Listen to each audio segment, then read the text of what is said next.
వందే మాత్రం. నేను మీ journalist Navatha. Welcome to our political.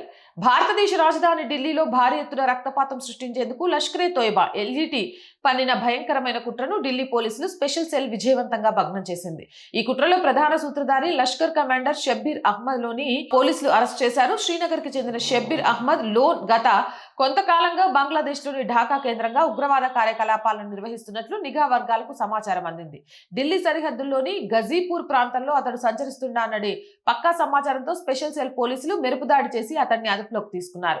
ఇతడు గతంలో 2007 మరియు 2016లో కూడా ఉగ్రవాద సంబంధిత కేసుల్లో అరెస్ట్ అయి జైలుకు వెళ్లిన రికార్డు ఉంది. ప్రముఖ దేవాలయాలే లక్ష్యం అని విచారణలో షబ్బీర్ వెల్లడించినట్టు నిజాలు భద్రతా దళాలను ఉలిక్కిపడేలా చేశాయి. పాకిస్తాన్లోని తన హ్యాండ్లర్ల ఆదేశాల మేరకు ఢిల్లీలోని అత్యంత రద్దీగా ఉండే ప్రముఖ దేవాలయాలపై దాడులకు ఇతడు రెక్కి నిర్వహించాడు.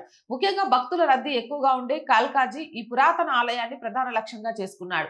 ఆ తర్వాత అంతర్జాతీయ పర్యాటకులు వచ్చే లోటస్ టెంపుల్ ప్రదేశంలో అలజడి సృష్టించాలని ప్లాన్ చేశారు.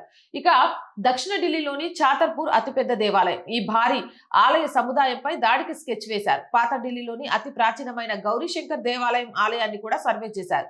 వీటన్నిటితో పాటు కన్నట్ ప్లేస్, పహార్గంజ్ వంటి రద్దీ మార్కెట్లను మరియు మెట్రో స్టేషన్లను కూడా దాడుల కోసం ఎంచుకున్నారు. ఈ ప్రాంతాల వీడియోలను షబ్బీర్ ఇప్పటికే పాకిస్తాన్లోని లష్కరే నేతలకు పంపినట్లు అంగీకరించాడు. కొత్త ఉగ్ర సంస్థ ఏర్పాటుకు కుట్ర జరుగుతుందనే విషయాన్ని కూడా తెలియజేశాడు. పాకిస్తాన్ గూఢాచార సంస్థ ఐసిస్ అండదండలతో బంగ్లాదేశ్ కేంద్రంగా ఒక కొత్త ఉగ్రవాద సంస్థను స్థాపించేందుకు షబ్బీర్ ప్రయత్నిస్తున్నాడు. కాశ్మీర్ లోని చురుకుగా ఉన్న ది రెసిస్టెన్స్ ఫ్రంట్ తరహాలోనే స్థానిక యువతను ఉగ్రవాదం వైపు ఆకర్షించి దేశవ్యాప్తంగా దాడులు చేయడమే వీరి ప్రధాన ఉద్దేశం. ఫిబ్రవరి 2026లో ఢిల్లీ మెట్రో స్టేషన్ వద్ద భారత వ్యతిరేక పోస్టర్లు వేయించిన కేసులో కూడా ఇతడి పాత్ర ఉన్నట్లు పోలీసులు నిర్ధారించారు. షబ్బీర్ అరెస్టుతో దేశ రాజధానిలో జరగాల్సిన ఒక పెద్ద ప్రమాణం తప్పింది. ప్రస్తుతం కోర్టు అతడికి 5 రోజుల పోలీస్ కస్టడీ అప్పగించింది. అతడి నెట్వర్క్ లో ఉన్న ఇతర వ్యక్తుల కోసం పోలీసులు గాలింపులు చేపట్టారు. ఈ ఘటన నేపథ్యంలో ఢిల్లీలోని ప్రధాన దేవాలయాలు మరియు పర్యాటక ప్రాంతాల వద్ద భద్రతను మరింత కఠినతరం చేశారు. అండ్ రోజు చెప్తుందేనండి, our group of channels, our voice, our political, our Sanskriti 3 మన ఛానల్సే. So please subscribe our channels. Content బాగుంది అనిపిస్తే లైక్ చేయండి, షేర్ చేయండి. ఆర్థికంగా 1st తారీఖు వచ్చిందండి. జీతాలు కానీ రెంట్ కానీ ఇప్పుడు ఆర్ వాయిస్ని మీరే ఆదుకోవాలి.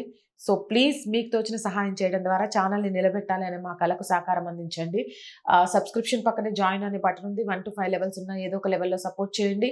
లేదా స్క్రీన్ మీద గూగుల్ పే, ఫోన్పేతో పాటు అకౌంట్ డీటెయిల్స్ ఉన్నాయి. మీకు తోచిన సహాయాన్ని అందించండి. వ్యాపార ప్రకటనల కోసం 8328500576 నెంబర్ని సంప్రదించండి. జై హింద్, జై భారత్.